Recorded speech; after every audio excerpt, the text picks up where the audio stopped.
ఒక సినిమాకి మేకింగ్ విషయంలో ఇంతకుముందు అంటే ఓన్లీ సాంగ్స్ కొరియోగ్రఫీ చేస్తే సరిపోయేది. ఇప్పుడు లిరికల్ సాంగ్స్ కొరియోగ్రఫీ చేయాల్సిన సిచ్యువేషన్ సెన్స్ డెవలప్ అవుతూ వచ్చింది మార్కెట్ అనేది కూడా. సో దానివల్ల వర్క్ పెరిగింది, కొంచెం ప్రెషర్ కూడా పెరిగింది కదా. ఎందుకంటే దాని థీమ్కి తగ్గట్టుగా ఇప్పుడు ఫర్ ఎగ్జాంపుల్ పుష్పలోని సూసేకి సాంగ్కి అంటే ఆ లిరికల్ వీడియో చాలా బాగుంటుంది అసలు. అంటే ఒక సాంగ్ ఈ మూడు ఉంటుంది దీనికి అని చెప్పేసి ఒక అంచనా తీసుకురావడం కోసం దాన్ని కొరియోగ్రఫీ చేశారు. సో అలాగా అందులోనూ ఇప్పుడు హుక్ స్టెప్స్ అనేవి ఒక కామన్ అయిపోయింది.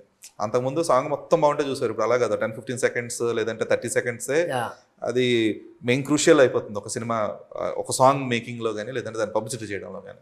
సో ఇది ఎంతవరకు ప్లస్ అవుతుంది, అట్ ద సేమ్ టైం ఎంత ప్రెషర్గా ఫీల్ అవుతారు?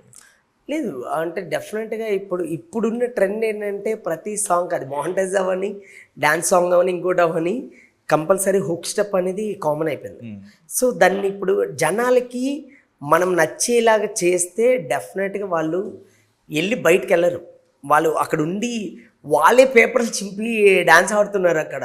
ఇప్పుడు ఎలా అయిపోయిందంటే ఒకప్పుడు సాంగ్ వస్తేనే ఇంకోటి వస్తేనేమో బయటికి టీ తాగడానికి సంథింగ్ వెళ్ళిపోయారు, సిగరెట్ కోసం వెళ్ళిపోయేవారు. బట్ ఇప్పుడు ఏంటంటే అక్కడ హుక్ స్టెప్ వస్తే ఇక్కడ హుక్ స్టెప్ చేస్తున్నారు థియేటర్లో, అది ఎంజాయ్ చేస్తున్నారు. దాన్ని మనం ఇంకా నిలబెట్టుకుంటే బాగుంటుంది.